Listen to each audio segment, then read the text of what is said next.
Welcome, my friend, to Next Level Change Success. I'm Therese, a change strategist and practitioner with over 20 years of experience designing and delivering impactful change programs across various industries. In this podcast, I share real-world practical strategies to help you create and deliver positive change experiences, whether you're a leader, practitioner, or someone looking to bring new ways of working to life. In today's fast-paced world, change is constant. Here we focus on how you can put people at the centre of your change strategy, because people with a sense of purpose are the most important link in driving performance.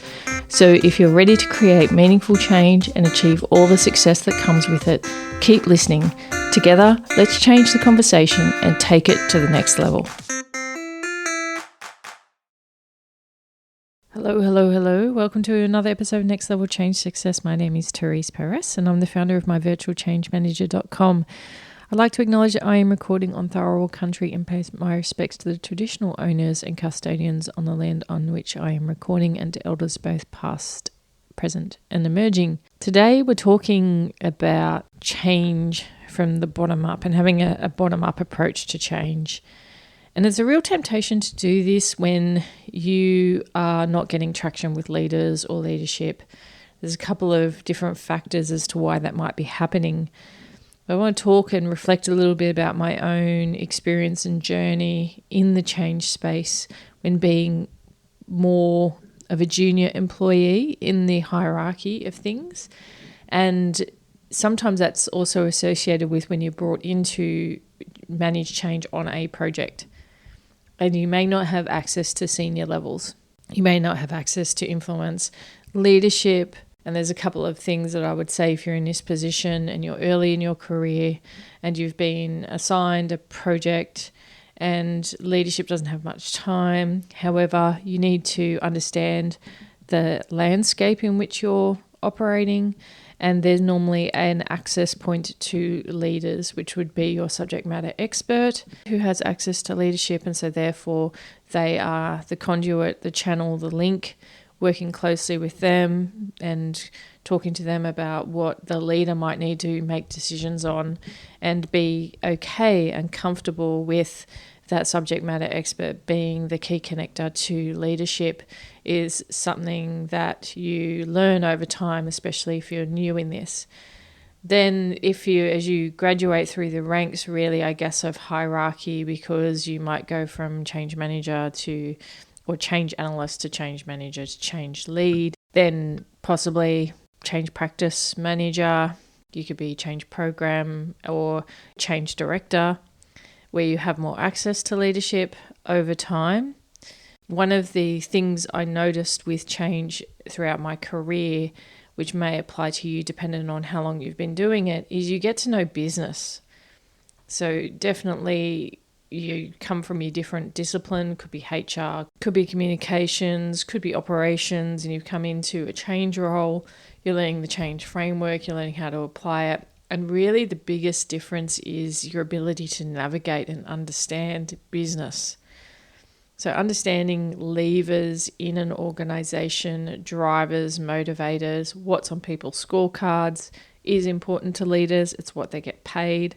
So if you're working on a change that contributes to that, then that's handy to not just talk about that, but you will get more attention, hopefully, because it's one of the levers that the leaders get assessed around their performance. So therefore accessibility could be easier. But it shouldn't be expected, is one thing I will mention. Like, it is earned over time.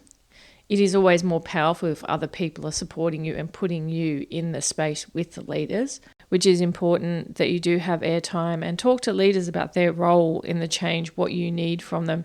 One of the biggest things when sitting with the leader is not just briefing them or updating them for update's sake, asking them to do something, asking them for information, asking them for clarity, seeking guidance from them, gives them a sense of significance. And I don't mean to say this in a contrite way, because leaders are significant in an organization. You want to support their authority rather than contradict it, rather than challenge it.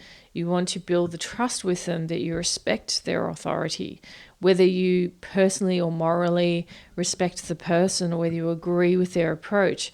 Part of it is being able to be objective and work with the individual to get the change done and done well where the people are considered. So therefore, being able to reinforce their authority level helps for them to know what they're on the hook for them to know that they need to help you in this, that you can't do everything yourself. And at times, sometimes I might overstep after you have years of experience. Sometimes you do overstep with senior stakeholders and you need to pull back a little bit. You might get put in your place a little bit, but it's good to say your piece and then allow them to make the decisions. And over time, with maturity, you do get an idea of how this works from how I can influence.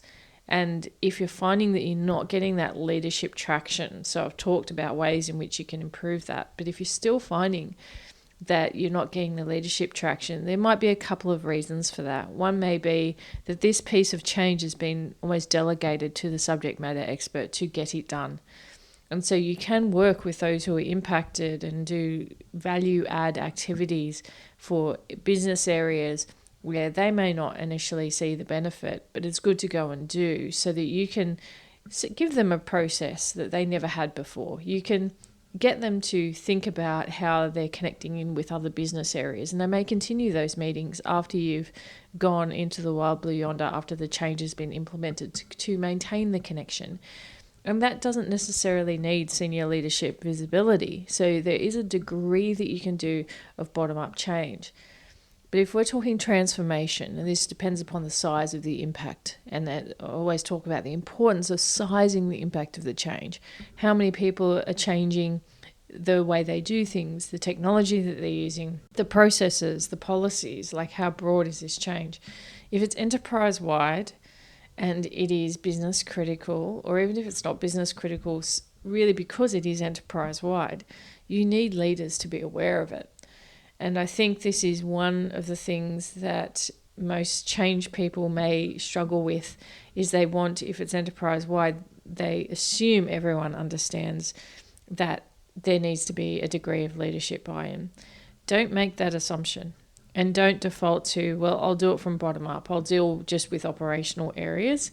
And then when the leaders find out later, or when all of a sudden one of the stakeholders doesn't necessarily agree with you at the lower levels in the organization and they start to escalate the issue, a fire will be created because there will be this concept of, well, my leader didn't know about this. And that can then have blowback to the leader who, yes, you tried every way, shape, form to actually engage that leader. But now they've heard about what's happening. Now they're interested in what's happening because you've been getting traction at the bottom echelons of the organization. And it might mean a bit of a rap on the knuckles from your perspective, but the reality is then all of a sudden you've got the attention and then it may turn into backing. Now, it might turn into backing away, which is not what you want, but certainly it can be a strategy to get momentum at the grassroots level, really to get the attention of the leaders. I don't really recommend that. It's not an ideal approach. But if you've done everything you can and legitimately say to the leader who might be coming and asking what's happening here and saying, well, I've briefed you, I've sent you information, we had a conversation about this a couple of months ago, but I haven't been able to get into your calendar since, then they may take some accountability as to maybe they should be more available because this is a big change. So 2 ways in which you can approach change, but certainly from a transformation perspective, and if you are looking for a big shift in behavior, you're not going to be able to do it without leaders. And so part of it is definitely always have who's going to be briefed from a leadership perspective in your change plan. Ensure that they're clear on their role. Task them up with the briefing pack. Setting up sessions where your leader is talking to their leaders, because this is the peer group who need to be engaged. And mapping that out is really important. because as I said, eventually there will be noise as you get traction from the, lower levels of an organization. So I'm really just talking about hierarchy here. I know that can bring up things for people, but it's just about the grassroots level, the frontline level. If you're working with them, eventually it's going to go up the chain when it starts getting traction.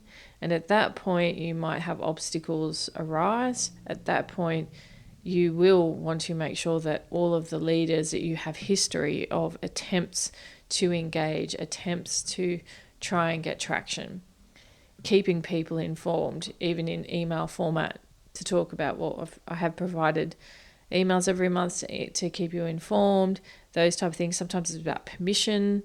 You do need to ask permission at times in organizations, which I think is a really good thing around engaging frontline, because then they can be the gatekeepers versus going direct. Those things are important around how you navigate an organization and how you get traction.